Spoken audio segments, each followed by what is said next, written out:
When the moon hits your eyes like a big pizza pie, that's Ferrari.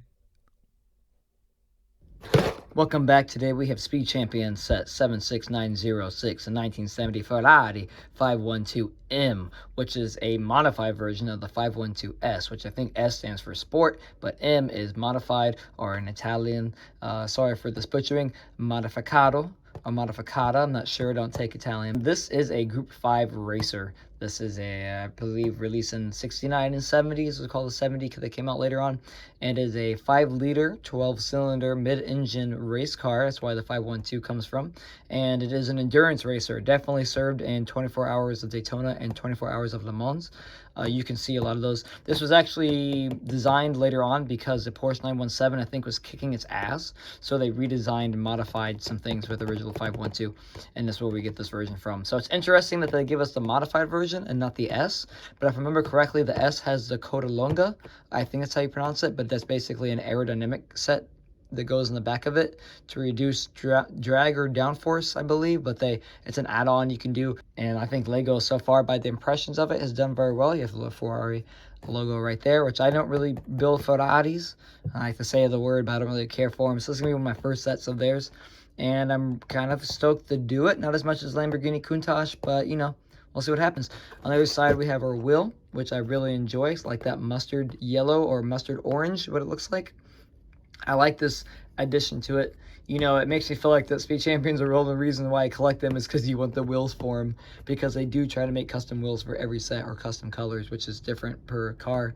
Very much so, I would like them to do a WRX Subaru, especially like a Colin McRae version, because I would love to have that team colors they had, the blue and the neon yellow or the gold that it was on it, the standard for WRXs. I really wish they'd release that soon.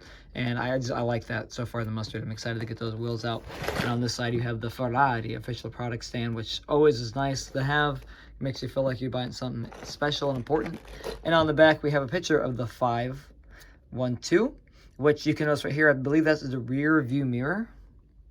And I do not think the build will have one included, which is fine. This is the M, not the S, so there are some minor differences, especially I do believe the spoiler or the wing here is different than the S version as well.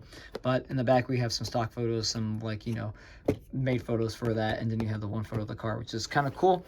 Weird set to see. I know they do make some sets like these. I like 70s and 80s vehicles, especially some of the racers and endurance racing. 24 hours of Daytona and Le Mans are pretty cool to watch, and I'm excited to get it. It's just something that's interesting. It's kind of like when they do the GT Fords as well, you know, but I know usually they release that in the double packs, which are kind of cool too. But this is interesting to have this at the set, and I think for 291 pieces and $20 is almost a steal. So let's get to it. This shit right here was probably the most treasured 40-minute builds I've ever had in my life. It was a beautiful experience. I feel enriched in my soul.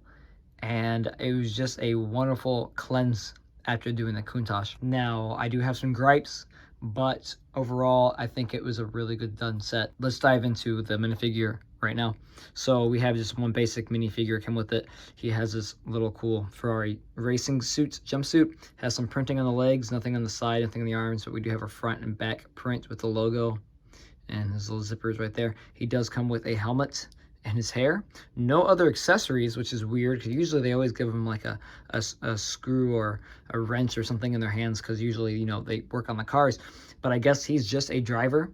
No pit crew for this one. So that's it for minifigures. Nothing really special. Kind of basic hair print they usually do for all of them. Hair mold, sorry, for all of them. He does have only one print on his head. Nothing on the back. So we only have that one smirk. I guess I don't know why they gave the Countach 2. Maybe some favoritism on the Ferrari side on this end. Who knows? Another interesting thing are these 1x1 studs. They have a Ferrari symbol on them, which is really cool. Actually, all of them pretty much had one on there. I thought it was only a few select pieces, but as I continued to build it, and you can see some on here on the side, as I continued to build it, I realized that a lot of the 1x1 studs in here all had the Ferrari emblem on it, and they didn't specify if it needed to be put a certain way. Only these two did. but a lot of them are in there, and a lot of them have it. So I just thought that was interesting, and I expect on Bricklink to have these actually probably very expensive later on, or they probably exist later on other sets. It's my first Ferrari set, but I'm pretty sure on Bricklink these might go for a little extra penny than normal 1x1 studs because of the Ferrari emblem on them. And if they would part out this set, that's probably interesting too. The windshield is printed as well. It's a normal 6x4x2 bar windshield. You find these others on like the Headhunter sets and almost every A-Wing made. Well, obviously not from the first editions, but re-releases, I usually use these, and this one has that, but it's a special print on it, and you will only find this in the set, so it's kind of cool too. I think I saw it in Bricklink for like $2, the cheapest. $5 probably most expensive, so it's a really good printed set. The rest of it is stickered. So before we jump on the rest of that, let's talk about the build. Again, it was stellar. Loved it. They did a lot of the aerodynamics very well. They curved out a lot of the parts. The only thing that doesn't really work out in its favor is right here. And as you have some gaps. They did put some pieces in here to close up the gap, and you're supposed to keep it this way.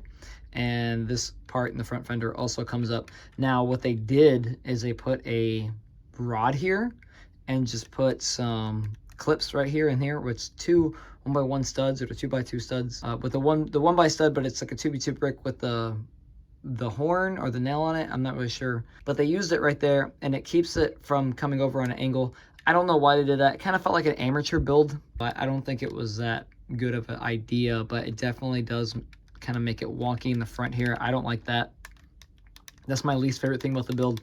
The labels, even the stickers, I usually complain and bitch about it, but the stickers this time weren't that bad. I really think this is cool. The side didn't do a good job on that one. Did not do a good job on this side, but I did a wonderful job on this side. And I do notice that some of the white is kind of off tone from the rest of the white parts, but everything else is pretty fine. The mid-engine part actually pretty cool too, the 4, and some of that red is a little off too from the actual red of the Lego. I did screw up that part right there. There is, like I said, I was really hoping there'd be a rear view mirror, and I don't know if that's what that's supposed to be, but there is one on top of here.